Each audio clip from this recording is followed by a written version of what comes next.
Hello दोस्तों, आज तारीख 13 मई 2025, दिन मंगलवार। चलिए बढ़ते हैं खबरों की ओर। पाक गोलाबारी के दौरान शहीद हुए सूबेदार मेजर पवन का राजकीय सम्मान से हुआ अंतिम संस्कार। रविवार को हिमाचल प्रदेश के कांगड़ा स्थित उनके पैतृक गांव में राजकीय सम्मान के साथ अंतिम संस्कार किया गया। हिमाचल प्रदेश के मुख्यमंत्री सुखविंदर सिंह सुक्खू ने मेजर को श्रद्धांजलि दी और कहा कि देश हमेशा उनके साहस का ऋणी रहेगा। अगली खबर है, 16 मई से खोले जाएंगे आईपीएल 2025 के बचे हुए मैच। 1 जून को हो सकता है फाइनल। इन्हें चेन्नई, बेंगलुरु और हैदराबाद में आयोजित कराया जाएगा और टूर्नामेंट की शुरुआत एलएसजी और आरसीबी के मैच से होगी। भारत पाकिस्तान युद्ध के चलते टूर्नामेंट स्थगित हो गया था। भारत और पाकिस्तान के बीच सीज फायर होने के बाद एक्टर सलमान खान ने thank God for the cease fire tweet किया। हालांकि भारत के पाकिस्तान खिलाफ चला गया ऑपरेशन सिंदूर के समय चुप थे। आलोचना के बाद डिलीट किए। कुछ समझ नहीं आता कौन क्या सोचते हैं। एक अध्ययन में पता चला कि बुजुर्गों की तुलना में युवाओं में अत्यधिक गर्मी से मरने की संभावना ज्यादा होती है। 1998 से 2019 तक मैक्सिको में गर्मी से संबंधित मौतों में 75% मौतें 35 वर्ष से कम आयु के लोगों की हुई। वहीं ठंड से होने वाली मौतों में 96% लोग 50 साल प्लस आयु वाले थे। भारत व पाकिस्तान के बीच सीज फायर के बाद 2000 अंक चढ़ा सेंसेक्स। भारत और पाकिस्तान के बीच सीज फायर की घोषणा के बाद सोमवार को शुरुआती कारोबार के दौरान बीएससी का सेंसेक्स 2000 अंक से अधिक चढ़कर 81,470 अंक पहुंच गया। वहीं इसी दौरान एनएसए का निफ्टी 600 अंक से अधिक चढ़कर 24,633 पर कारोबार कर रहा है। गौरतलब है, सेंसेक्स की 30 में से अधिकांश कंपनियों के शेयरों में तेजी रही। एसआईपी ने तोड़े अब तक के सारे रिकॉर्ड। अप्रैल में 26,000 करोड़ से ज्यादा रहा इनफ्लो।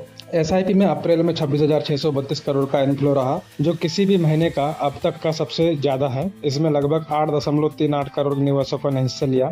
इक्विटी फंड में लगातार छठे महीने गिरावट देखने को मिली और अप्रैल में इक्विटी स्कीम में इनफ्लो गिरकर 24,269 करोड़ पर पहुंचा। भारत सरकार ने पाकिस्तान से तनाव के बीच 22,000 करोड़ के सैटेलाइट प्रोग्राम को 12 से 18 महीने में पूरा करने के लिए कंपनियों को निर्देश दिया। इस प्रोजेक्ट पर अनंत टेक्नोलॉजीज, सेंटम इलेक्ट्रॉनिक्स और अल्फा डिजाइन टेक्नोलॉजीज काम कर रही है। भारत पाकिस्तान के बीच सैन्य तनाव कम होने, मुद्रास्फीति और ताजा आर्थिक आंकड़ों के बीच इस सप्ताह शेयर बाजार की दिशा तय होगी।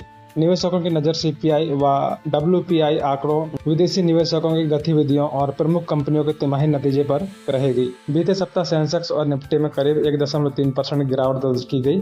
ऑपरेशन सिंदूर के दौरान भारत ने सुपरसैनिक मिसाइल ब्रह्मोस का इस्तेमाल किया, क्योंकि इसे दुनिया भर में मौजूद किसी एयर डिफेंस सिस्टम से इंटरसेप्ट नहीं किया जा सकता। मिसाइलों के मामले में भारत महाशक्ति है। हम मिनटों में 300 किलोमीटर दूर तक हमला कर सकते हैं। चलिए ब्रह्मोस मिसाइल के बारे में कुछ जान लेते हैं। ब्रह्मोस मिसाइल ऐसा पेलोड रॉकेट है जो मानव रहित है। ब्रह्मोस मिसाइल, जिसमें ठोस प्रणोदक बूस्टर इंजन लगा है, इसका पहला चरण मिसाइल को ध्वनि की गति से भी अधिक सुपरसैनिक गति पर लाता है और फिर यह अलग हो जाता है। लिक्विड रेजिमेंट का दूसरा चरण मिसाइल को फायर करता है और अपने क्रूज चरण में ध्वनि की गति से 3 गुना अधिक गति से आगे बढ़ाता है। यह 800 किलोमीटर तक टेस्ट किया जा चुका है। इसे भूमि, समुद्र, पनडुब्बी और वायु से लॉन्च किया जा सकता है। इसकी सटीकता ऐसी है कि यह सीधे दुश्मन देश के एयर डिफेंस को चकमा देकर टारगेट को बर्बाद कर देता है। हाँ, एक बात और, यह भारी से भारी विस्फोटकों को अपने साथ ले जाने की क्षमता रखता है। आपको बता दें, ब्रह्मोस की लागत 300 करोड़ है।